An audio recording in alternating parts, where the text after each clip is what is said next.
الذین انعم اللہ علیہم من النبیین والصدیقین والشہداء والصالحین. یہ سچے ہیں، یہ سچے ہیں. اور ایک یہ وہابی دیوبندی ہیں جو نماز میں جب کھڑے ہوتے ہیں نماز پڑھتے ہیں نا، یہ بھی نماز پڑھتے ہیں اور نیت باندھتے ہیں. ہماری تمہاری طرح نیت باندھتے ہیں نا. اور سورہ فاتحہ تو پڑھتے ہی ہوں گے، پڑھتے ہیں کہ نہیں؟ پڑھتے ہیں. الحمدللہ رب العالمین الرحمن الرحیم مالک یوم الدین ایاک نعبد و ایاک نستعین اہدنا الصراط المستقیم. جب یہاں پر آتے ہیں تو اللہ سے کہتے ہیں مولا ہمیں سیدھا راستہ دکھا. چونکہ وہ دیکھتے ہیں نا، ان کا ترجمہ ہے دکھا، اور ہمارے اعلیٰ حضرت کا ترجمہ ہے چلا. چونکہ وہ ان کو ابھی دکھا ہی نہیں ہے اس لیے وہ دیکھنے میں لگے ہیں، اور ہمارے اعلیٰ حضرت نے دیکھ لیا اور خود چلے بھی، اور چلنے کے بعد غلاموں کو بتا بھی گئے، غلاموں کو سمجھا بھی گئے کہ تیرے غلاموں کا نقش قدم ہے راہ خدا، تیرے غلاموں کا نقش قدم ہے راہ خدا. وہ کیا پہنچ سکے جو یہ راہ لے کے تیرے راستہ بتا دیا. اسی لیے یہ کہتے ہیں اہدنا الصراط المستقیم، سیدھا راستہ دکھا. اعلیٰ حضرت سرکار فرماتے ہیں اندھے نجدی دیکھ لے. اعلیٰ حضرت نے ان کو اندھا کہا، اسی لیے کہا ہے کہ ابھی تو دیکھ ہی رہے. آنکھ والے کو جب اندھا کہا جاتا ہے یہ ہر آدمی جانتا ہے. آنکھ والے کو جب اندھا کہا جاتا ہے تو جب ہی کہا جاتا ہے جب چیز دکھتی ہو اور وہ دیکھ نہیں پاتا ہو. آپ کوئی سامان کسی سے منگوائے فلاں سامان لے آؤ اور اس کے سامان کے ارد گرد گھوم رہا ہو تو آپ کہتے نہیں کیسا اندھا ہے. آپ اکھیارے کو اندھا کہہ رہے ہیں. تو یہ معاذ اللہ سب کچھ جانتے ہیں. علم غیب مصطفیٰ کو یہ بخاری میں پڑھتے بھی ہیں، پڑھاتے بھی ہیں. یہ قرآن شریف میں نبی کے اختیارات کو پڑھتے ہیں، جانتے ہیں، اس کے بعد بھی اندھے بنے بیٹھے ہیں. اس لیے اعلیٰ حضرت فرماتے ہیں اندھے نجدی دیکھ لے. بخاری میں دیکھ لے جو صبح میں مدرسے میں پڑھاتا ہے دیوبند میں. قرآن شریف میں دیکھ لے نبی کے اختیارات، نبی کا پاور، اللہ کے محبوب کا اختیار. قرآن میں دیکھ لے، حدیث میں دیکھ لے، لیکن پھر بھی اس کو دکھتا نہیں ہے.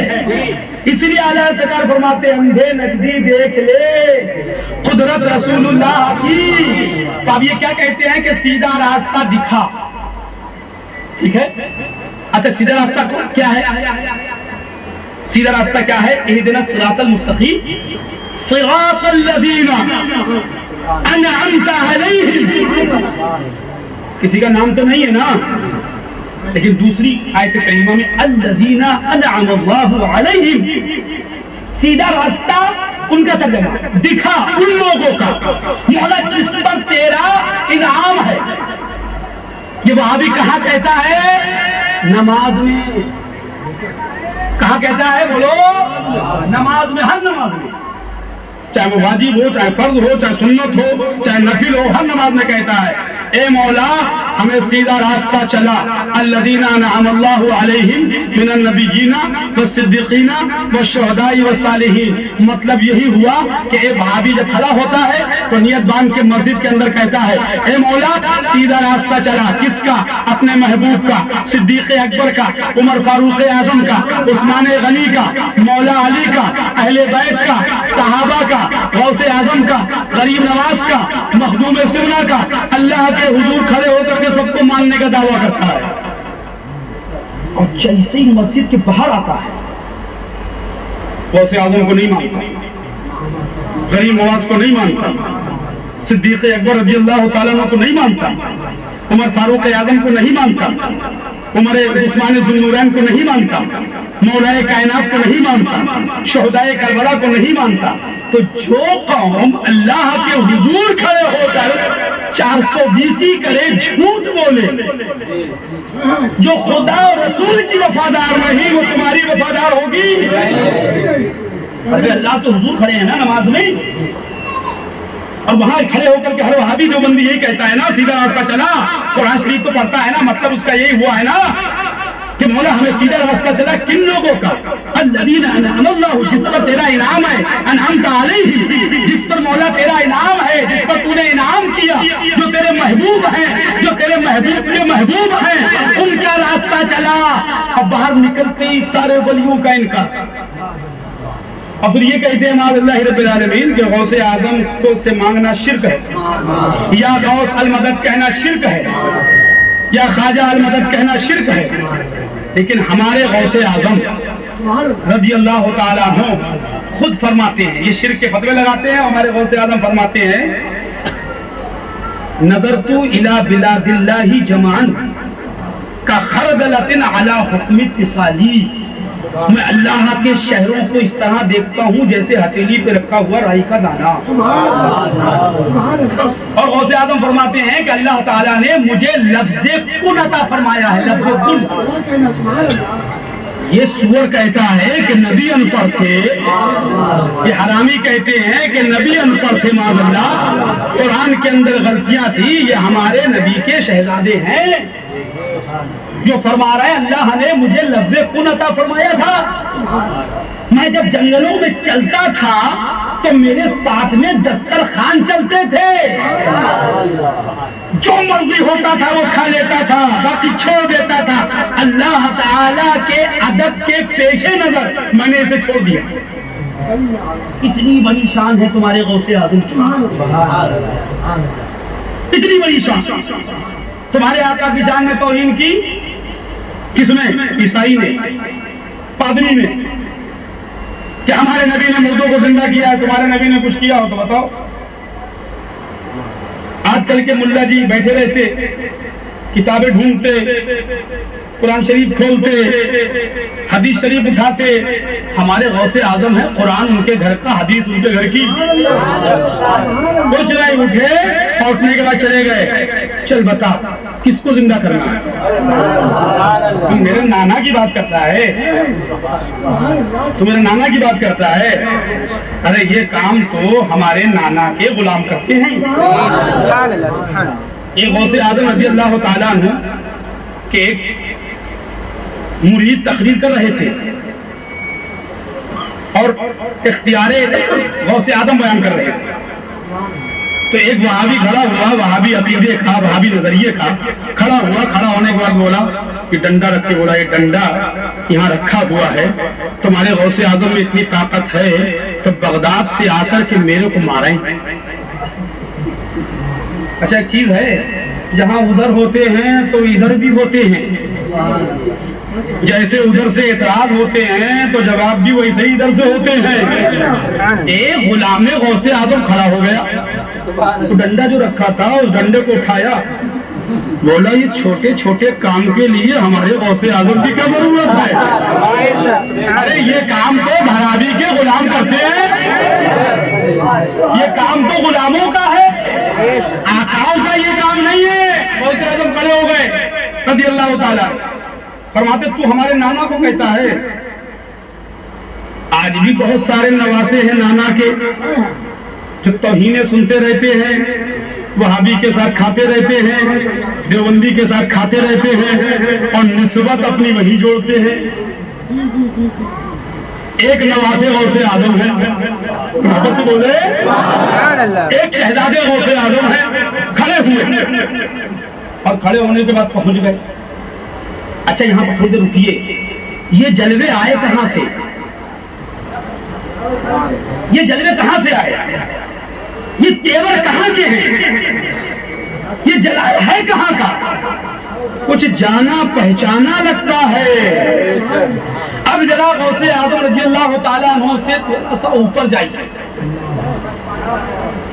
زمانہ ہے مولا علی کا، محبت سے بولے، کسی نے ہمارے نبی کے علم غیب پر اعتراض کیا،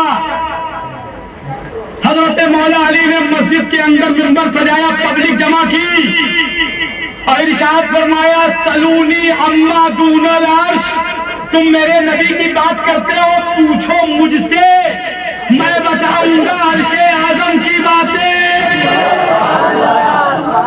جلوے کہیں کے دکھتے ہیں، شہزادے بھی تو انہی کے ہیں نا، تو جلوے ان کے نہیں ہوں گے تو کس کے ہوں گے؟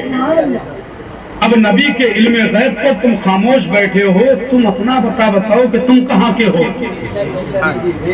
ہمارے غوث اعظم کا تو پتہ ہمیں مل گیا کہ ہمارے غوث اعظم کہاں کے ہیں۔ جو جہاں کا ہوتا ہے اس کے اندر وہاں کے جلوے ہوتے ہیں، جو جہاں کا ہوتا ہے اس کے اندر وہاں کے تیور ہوتے ہیں۔ اب تم بتاؤ کہاں کے ہو؟ ہم نہیں کہیں گے، تم اپنا محاسبہ کرو کہ تم اپنے آپ کو جوڑتے ہو نا کہ ہم تو یہ ہیں، ہم تو وہ ہیں، اور جلوے تمہارے اندر نہیں ہیں۔ اسی لیے اعلیٰ حضرت سرکار فرماتے ہیں اسی کے جلوے اسی سے ملنے، اسی سے اس کی طرف گئے تھے، تم کس طرف جاؤ گے؟ جلوے بتاؤ، جلوے۔ یہاں پر اگر جلوے دکھائے ہوتے تو وہاں اسی طرف جاتے، لیکن یہاں تم نے جلوے نہیں حلوے کھائے ہیں، حلوے نانا کے نام پہ، کبھی غوث اعظم کے نام پہ، کبھی غریب نواز کے نام پہ۔ تو حلوے کھانے والے اپنا ٹھکانہ ڈھونڈے اور جلوے دکھانے والے مولا علی ہیں۔ مسجد میں ممبر سجا دیا، سلونی اما دون عرش، میرے نبی کی بات کرتے مجھ سے پوچھو میں عرش اعظم کی باتیں بتاؤں گا۔ ایک شخص کھڑا ہو گیا، اس نے کہا مولا علی رضی اللہ تعالیٰ اگر اپنے دعوے کے سچے ہو تو بتاؤ آپ نے کبھی خدا کو دیکھا ہے؟ شیر خدا،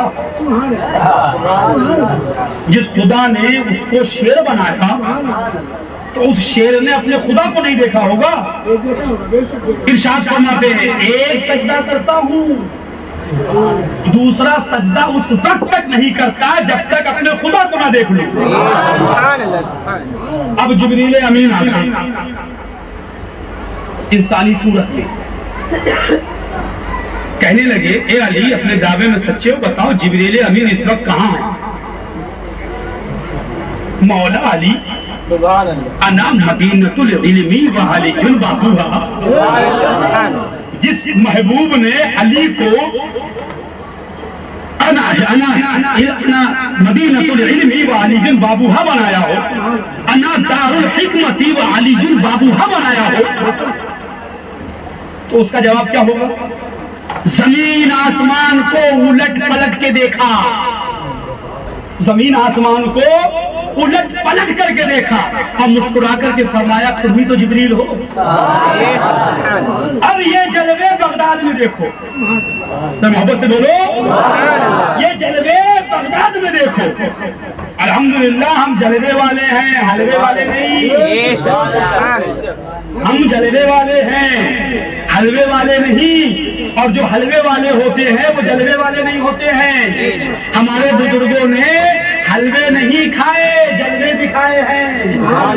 اب یہ جلوہ بغداد میں دیکھو، نبی کی شان میں توہین ہوئی، عیسائی نے کری، عیسیٰ علیہ السلام کی تعریف میں کی، غوث اعظم کھڑے ہو گئے، ارشاد فرمایا ہمیں لے کے چلو، کسے زندہ کرنا؟ یہ چھوٹے چھوٹے کام کو ہمارے نانا کے غلام کرتے ہیں، تو ہمارے نبی کی بات کرتا ہے۔ عیسائی لے کے گئے قبرستان میں، ایک تو پرانی، میں بہت سرسری طور پہ آپ کو واقعہ سنا رہا ہوں۔ قبرستان میں گیا، دکھایا یہ سب سے پرانی قبر ہے۔ ہمارے غوث اعظم رضی اللہ تعالیٰ عنہ نے فرمایا حضرت عیسیٰ علیہ السلام کیا کہتے تھے؟ عیسائی نے کہا قم باذن اللہ، اللہ کے حکم سے اٹھ جا۔ ہمارے غوث اعظم نے فرمایا قم باذنی، میرے حکم سے اٹھ جا۔ علماء تحریر فرماتے ہیں قم باذن اللہ اور قم باذنی، اس کا مطلب یہ ہے قم باذن اللہ، اللہ کے حکم سے اٹھ جا، اور قم باذنی، میرے حکم سے اٹھ جا۔ اب یہاں تھوڑا سا غور کریے گا، غوث اعظم رضی اللہ تعالیٰ عنہ کیا دکھانے جا رہے ہیں؟ اپنے نبی کی شان، اپنے نبی کا مرتبہ۔ وہ جو عیسائی نے تمہارے آقا کی توہین کی، غوث اعظم رضی اللہ تعالیٰ عنہ وہ دکھانے جا رہے ہیں کہ دیکھ میرے آقا کا اختیار کیا ہے۔ ان کے غلاموں کی جب یہ شان ہے تو ان کے آقا کی کیا شان ہوگی؟ اب آگے سنیے، بس یہ آخری نقطہ آپ یاد رکھیے گا، ذہن حاضر رہے۔ غوث اعظم رضی اللہ تعالیٰ عنہ فرماتے ہیں قم باذنی، میرے حکم سے اٹھ جا، اور عیسیٰ علیہ السلام کیا کہتے تھے؟ قم بإذن اللہ، اللہ کے حکم سے اٹھ جا۔ اب عقیدہ سن لیجیے، ہم سنیوں کا، بریلویوں کا عقیدہ ہے جو بات نبی کے منہ سے نکلے اور غیر نبی کے منہ سے، تو جو غیر نبی کے منہ سے نکلتی ہے اس سے نبی کے منہ سے نکلی ہوئی بات افضل ہوتی ہے۔ یہ عقیدہ سن لیجیے، جو نبی کے منہ سے نکلا وہ افضل ہے غیر نبی کے منہ سے نکلی ہوئی بات سے، کیونکہ نبی نبی ہے، وہ اس کا مرتبہ اونچا ہے، اس کا مرتبہ بلند ہے، تو جب مرتبہ بلند ہے تو اس کی ہر بات بلند ہے، اس کا ہر جملہ افضل ہے غیر نبی سے۔ تو یہ ہمارا عقیدہ ہے۔ اب اس کو ایک طرف رہنے دیجیے، اب اس کو سمجھیے، قم بإذن اللہ اور قم بإذنی میں حکمت کیا ہے؟ غوث اعظم کہہ رہا میرے حکم سے اٹھ جا، عیسیٰ علیہ السلام کہہ رہا اللہ کے حکم سے اٹھ جا۔ اب یہی عقیدہ سن لیجئے، نسبت کی دو قسمیں علماء یہاں بیان کرتے ہیں۔ کتنی؟ دو قسمیں۔ وہاں بھی کہتے ہیں نا غیر اللہ سے مانگنا شرک، غیر اللہ سے مانگنا شرک۔ دھراوی میں کسی دیوبندی کو پکڑ کے پوچھنا، یہ بتا ذرا پانی کون برساتا ہے؟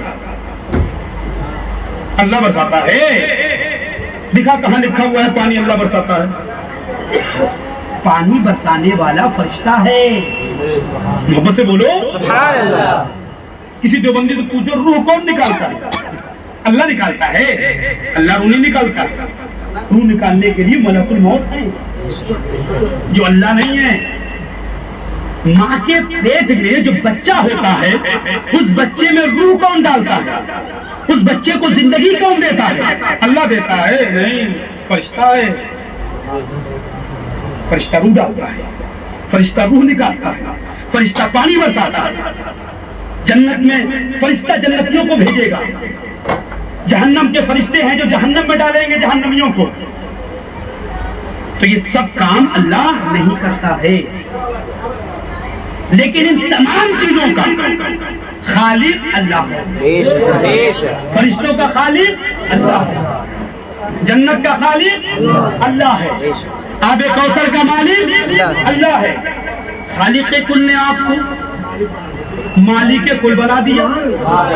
خالق کل نے آپ کو، کس کو؟ مصطفیٰ جان رحمت کو۔ خالق کل نے یا رسول اللہ آپ کو مالک کل بنا دیا۔ دونوں جہاں ہیں آپ کے قبض و اختیار میں۔ اب وہاں بھی جلیں، سڑیں، مریں، جہنم میں جائے، بلکہ ہم بریلوی تو دروازے پہ کھڑے ہوں گے تو لات مار کر اندر کر دیں گے۔ جاؤ انشاءاللہ تعالی ہر سنی کی لات پڑے گی، ایک رات میں کئی وہاں بھی جہنم جائیں گے انشاءاللہ۔ کہیے انشاءاللہ۔ بس مصطفیٰ کی محبت میں جیو اور انہی کی محبت میں مرو۔ اگر دیوبندیوں کو لات مار کے جہنم میں پہنچانا چاہتے ہو تو نسبت کی دو قسمیں یہاں علماء بیان کرتے ہیں، ایک نسبت مزاجی اور ایک نسبت حقیقی۔ تو محبت سے بولو سبحان اللہ۔ یہ یاد رہے، قم بإذن اللہ، اللہ کے حکم سے اٹھ جا، قم بإذنی، میرے حکم سے اٹھ جا۔ نسبت کی دو قسمیں۔ اگر کوئی یہ کہے فرشتہ پانی برساتا ہے، نسبت مزاجی ہے، یعنی اس کا عقیدہ ہے کہ خالق رب ہے لیکن فرشتوں کی ڈیوٹی ہے۔ محبت سے بولو۔ کوئی اگر یہ کہہ دے کہ فرشتہ پانی برساتا ہے تو جب مشرک ہو جائے گا؟ نہیں۔ وہابیوں کے یہاں تو میلاد پڑھنا شرک ہے، سلام پڑھنا شرک ہے، فاتحہ دلانا شرک ہے۔ ہمارے یہی سمجھ میں نہیں آتا ہے کہ یہ شرک سمجھتے کسے ہیں؟ ارے بھائی نیاز دلانا شرک ہے، اللہ نیاز سے پاک ہے، بے نیاز ہے۔ شرک کی ڈیفینیشن یہی تو ہے کہ اللہ کی ذات و صفات میں کسی غیر خدا کو شریک سمجھنا، شریک کرنا، یہی تو شرک ہے نا۔ مزار پہ جانا شرک، اگر مزار پہ جانا شرک مان لیا جائے تب دیوبندیوں کو تو اللہ کی مزار دکھانا پڑے گی، ہے کہ نہیں؟ ارے بھائی مزار پہ جانا اگر شرک ہے تو اللہ کی بھی معذرت نہیں مزار ہوگی، تبھی تو شرک ہوگا کہ بھائی اللہ کی مزار ہے وہاں پر بھی جاتے ہو اور غیر اللہ کی مزار ہے وہاں بھی جاتے ہو، تو شرک ہو گئے۔ شرک سمجھیے گا، تبھی تو شرک ہوگا۔ اللہ کی مزار نہیں، اور رضوی مزار پہ جاتے ہیں، بریلوی مزار پہ جاتے ہیں، یہ بتاتے ہیں کہ جہاں ہم جا رہے ہیں یہ خدا نہیں ہے، محبت سے بولو. ہم مخدوم سمنا کے یہاں جاتے ہیں اور بتاتے ہیں زمانے کو مخدوم سمنا خدا نہیں ہے, خدا کے محبوب ہیں. اس لیے ہمارا خدا وہ ہے جس کی مزار نہیں. ہم بابا بہاؤالدین جاتے ہیں, یہ بتاتے ہیں کہ ہمارے بابا بہاؤالدین خدا نہیں, اللہ نہیں, اللہ کے محبوب ہے, ولی ہیں. ہم سنیوں کا خدا وہ ہے جس کا کوئی مزار نہیں, کوئی گنبد نہیں, اس کی مزار نہیں, اس کی چادر نہیں, اس کی گاگر نہیں. یہ مزارات اولیاء اس بات کی دلیل ہے کہ سنیوں کا جو خدا ہے اس کی کوئی مزار نہیں, کوئی مکان نہیں. ہم جن کی مزاروں پر جاتے ہیں ان کو ہم خدا سمجھتے نہیں, اس لیے کہ وہ اللہ کے محبوب بندے ہیں, اللہ کے ولی ہیں. کتنا اچھا عقیدہ ہے. ارے مزار پر جانے سے تو عقیدہ توحید مضبوط ہوتا ہے, ہے کہ نہیں؟ عقیدہ توحید مضبوط ہوتا ہے. اس لیے مزاروں پر زیادہ جاؤ تاکہ جتنے بار جاؤ گے اتنے بار یہ اعلان ہوگا کہ خدا جگہ سے پاک ہے, مزار سے پاک ہے. اب مولویوں کو چاہیے کہ مزاروں پر جانے سے نہ روکیں, اس لیے مزار پر جانے سے روکیں گے تو ان کا یہ عقیدہ توحید جو مضبوط ہوتا ہے مزار پہ جانے. کسی بھی اللہ والے کیا کھڑے ہوتے ہیں تو یہی سوچ کھڑے ہوتے ہیں کہ اللہ کے ولی ہیں, یہ اللہ نہیں ہے. بتائیے مزار پر جانے سے عقیدہ مضبوط ہوتا ہے کہ نہیں؟ تو مزار پر جانے سے روکا نہ جائے بلکہ زیادہ مزار پر جانے دیا جائے اور یہ کہا جائے کہ جاؤ مزار پر اور دیوبندیوں کو بتاؤ, دیکھو ہمارے مخدوم فقی علی ماہری رضی اللہ تعالیٰ عنہ خدا نہیں, خدا کے محبوب بندے ہیں. اب دیوبندی بتائیں کہ ان کے خدا کی مزار کہاں ہے, ان کے خدا کا گنبد کہاں ہے. اس لیے ان کے مولوی نے براہین قادیہ میں لکھ دیا کہ خدا جھوٹ بول سکتا ہے, معاذ اللہ, خدا چوری کر سکتا ہے, معاذ اللہ, خدا زنا کر سکتا ہے, معاذ اللہ, خدا وہ سب کام کر سکتا ہے جو بندہ کر سکتا ہے, معاذ اللہ. یہ براہین قادیہ میں لکھا ہے. وہ اسی خبیث سور میں جو پاکستانی مولوی ہے, اس کا نام لینا بھی میری سمجھ سے وقت کی بربادی. اس خبیث نے جو لکھا ہے نماز اللہ کہ ہمارے آقا کو ان پڑھ, تو آقا کو ان پڑھ لکھا, وہ تو خدا کو معاذ اللہ زانی لکھ رہے ہیں, خدا کو جھوٹا لکھ رہے ہیں. تو ان کے لیے کیا ہے معاذ اللہ, ان کے لیے تو سب برابر ہے. اسی لیے ہمارے تمہارے اعلیٰ حضرت فرماتے ہیں رضی اللہ تعالیٰ عنہ کہ ان کے ساتھ کھانا حرام, ان کے ساتھ پینا حرام, ان سے سلام کرنا حرام. یہ مر جائیں تو ان کی نماز جنازہ پڑھنا حرام, مسلمان جان کے پڑھ لیا تو کفر ہے. ان کے پیچھے نماز پڑھنا حرام, یہ بیمار پڑ جائیں انہیں دیکھنے جانا حرام, یہ مر جائیں تو ان کو مسلمانوں کے سنیوں کے قبرستان میں دفن کرنا حرام. اور اگر کوئی دیوبندی مر جائے تو بھنگی چماروں سے کسی ٹھیلے پر رکھوا کر اس ارادے سے کہ خبیث یہاں پڑا رہے گا دھراوی میں تو بدبو مارے گا, بیماری پھیلے گی, اس ارادے سے اس خبیث کو جو ہے چمار اور بھنگیوں کے ٹھیلے پر لدھوا کر اعلیٰ حضرت فرماتے ہیں کسی گڑھے میں پھینک دو, اور گڑھے میں پھینکنے کے بعد اوپر سے نجاست, پتھر, آگ جو کچھ بھی ڈال کر کے پاٹنا ہے اس گڑھے کو پاٹ. یہ مرتد کا حکم ہے, یہ وہابی کا حکم ہے, دیوبندی کا حکم ہے. تم اپنے چچا سے سلام نہیں کرتے ہو, چچا سنی ہے, ماموں سے سلام نہیں کرتے ہو, ماموں سنی ہے. ہم نے پوچھا کیوں نہیں کرتے ہو, ارے بھائی ہمارا حصہ ہڑپ لیا چچا نے, حصے کے لیے چچا سے سلام کلام نہیں. اب وہ تمہارے نبی کا گستاخ ہے, وہ تمہارے نبی کو گالی دیتا ہے, اس کے ساتھ سلام بھی ہے, کلام بھی ہے, دعوت بھی ہے, مصافحہ بھی ہے, نذرانے بھی ہیں, سب کچھ ہے. تو مسلمانوں اپنے ایمان کی حفاظت کرو. تو میں کیا عرض کر رہا تھا, نسبت کی دو قسمیں سن لیجیے, مجازی, حقیقی. تو پانی اللہ برساتا ہے, یہ کیا ہے, نسبت حقیقی. ہم آپ کو آپ کی زبان سے ڈائریکٹ انڈائریکٹ سمجھ رہے کہ نہیں, ڈائریکٹ انڈائریکٹ. ہم آپ کو پوچھیں آپ کو کس نے پیدا کیا, تو آپ یہ کہہ دیں کہ اللہ نے, یہ بھی ٹھیک ہے, اور یہ کہہ دیں کہ ابا نے, یہ بھی ٹھیک ہے. ہے کہ نہیں, ابا نے پیدا کیا کہ نہیں کیا, تو یہ ابا نے پیدا کیا یہ کہنا نسبت مزاجی ہے, اور یہ کہنا کہ اللہ نے پیدا کیا یہ نسبت حقیقی ہے. حقیقی پیدا کرنے والا رب ہے، لیکن باپ کے وسیلے سے پیدا کرتا ہے، ماں کے وسیلے سے پیدا کرتا ہے، انسانوں کو انسانوں کے وسیلے سے پیدا کرتا ہے، جانوروں کو جانوروں کے وسیلے سے پیدا کرتا ہے۔ اب جو یہ کہے کہ ہم وسیلہ مانتے ہی نہیں ہیں، اب وہ بتائے کہ کہاں سے پیدا ہوئے۔ ہم تو وسیلے والے ہیں نا، ہم وسیلے والے ہیں۔ وَابْتَغُوا إِلَيْهِ الْوَسِيلَةَ، ہم یہ ہیں۔ اب وہ بتائیں کہ وہ کہاں سے آئے، اور وسیلے کا انکار کرتے ہیں۔ تو اگر ڈائریکٹ والے ہیں نا، تو ڈائریکٹ والوں پر 5 ٹائم کی نماز نہیں، 50 ٹائم کی نماز ہے۔ یہ 5 ٹائم کی نماز تو وسیلے والوں ہی کی ہے، یہ 5 ٹائم کی جو ہے نا وسیلے والوں کی نماز ہے۔ وہابیوں کی نماز 50 ٹائم کی ہے، چونکہ لانے والے کو مانتے نہیں، دینے والے کو مانتے نہیں، اور جو دینے والے ہمارے مصطفیٰ ہیں ان سے مانگنا شرک سمجھتے ہیں۔ تو یہ 5 ٹائم کی نماز پڑھنا بھی تو شرک ہے، ابھی ہے کہ نہیں؟ 5 ٹائم کی نماز پڑھنا شرک ہے۔ ارے ایسی کی نماز پڑھ رہے ہو کہ جس کا وسیلہ شرک ہے تمہارے یہاں، اور تم اس کی لائی ہوئی نماز کو پڑھ رہے ہو تو تم مشرک تم خود ہو گئے۔ آج سے وہابی کو صرف کافر ہی نہیں مشرک بھی کہیں گے، سمجھ رہے ہیں؟ وہ مشرک بھی ہیں۔ تو چاہیے کہ وہابی دیوبندیوں کو 50 ٹائم کی پڑھنا چاہیے۔ تو نسبت حقیقی اور مزاجی، ہم چاہیں تو اور بھی بحث کر سکتے ہیں، لیکن ٹائم اجازت نہیں دیتا ہے، تو ہم اس بحث کو پورا کر دیں۔ اور پھر یا ایھا الذین آمنوا اتقوا اللہ وکونوا مع الصادقین کا پورا مطلب آپ کے سمجھ میں آ جائے گا۔ عیسیٰ علیہ السلام کہتے تھے قم بإذن اللہ، میرے حکم سے اٹھ جا۔ غوث اعظم کہتے ہیں میرے حکم سے اٹھ جا، اور عیسیٰ علیہ السلام کہتے ہیں اللہ کے حکم سے اٹھ جا، قم بإذن اللہ، اللہ کے حکم سے اٹھ جا۔ یہ تو عیسیٰ علیہ السلام، اور غوث اعظم کہتے ہیں میرے حکم سے اٹھ جا۔ یہاں بھی نسبت کی 2 قسمیں آپ کریے، نسبت مزاجی اور نسبت حقیقی۔ بات سمجھ آ رہی ہے کہ نہیں؟ بات سمجھ آ رہی ہے نا پوری؟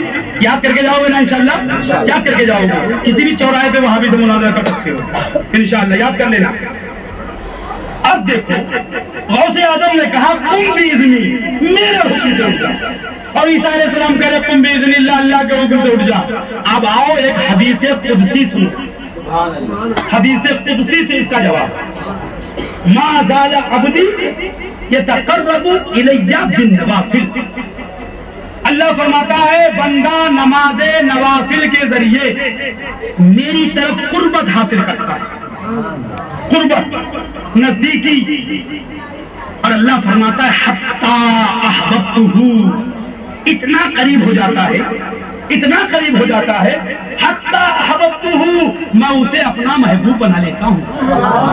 تو محبت سے بولو، اور محبت سے بولو، اپنا محبوب بنا لیتا ہوں۔ آگے اللہ فرماتا ہے وہ میرا محبوب بن جاتا ہے، اور ایسا محبوب بن جاتا ہے کہ اس کا ہاتھ میں بن جاتا ہوں، پکڑنا میرا ہوتا ہے اور ہاتھ اس کا ہوتا ہے، میں اس کا پیر بن جاتا ہوں جس سے وہ چلتا ہے، چلنا میرا ہوتا ہے، پیر اس کا ہوتا ہے، میں اس کی زبان بن جاتا ہوں، بولی میری ہوتی ہے، زبان اس کی ہوتی ہے۔ حضرت عیسیٰ علیہ السلام کا یہ کہنا قم بإذن اللہ، اللہ کے حکم سے اٹھ جا، اور غوث اعظم کا یہ کہنا میرے حکم سے اٹھ جا، ابے غوث اعظم سے بڑا کوئی اللہ کا محبوب ہے؟ غوث اعظم سے بڑھ کر کوئی اللہ کا محبوب ہے؟ اب سنیوں، قادریوں، برکاتیوں، چشتیوں سنو، حتی احببتہ، میرے غوث اعظم کو اللہ نے ایسا محبوب بنا لیا کہ زبان غوث اعظم کی ہے اور اس زبان پر بولنے والا خدا۔ اللہ اکبر، یا رسول اللہ، زندہ آباد۔ حتی احببتہ، وہ ایسے محبوب ہیں، ایسے محبوب ہیں کہ زبان تو غوث اعظم کی ہے اور اس پر بولنے والا خدا ہے۔ تو جو غوث اعظم رضی اللہ تعالیٰ عنہ نے بولا یہ نسبت مزاجی ہے، اور جو عیسیٰ علیہ السلام نے بولا وہ نسبت حقیقی ہے، وہ بھی بھی ہمارے ہیں اور یہ بھی ہمارے ہیں، سب ہمارے ہیں۔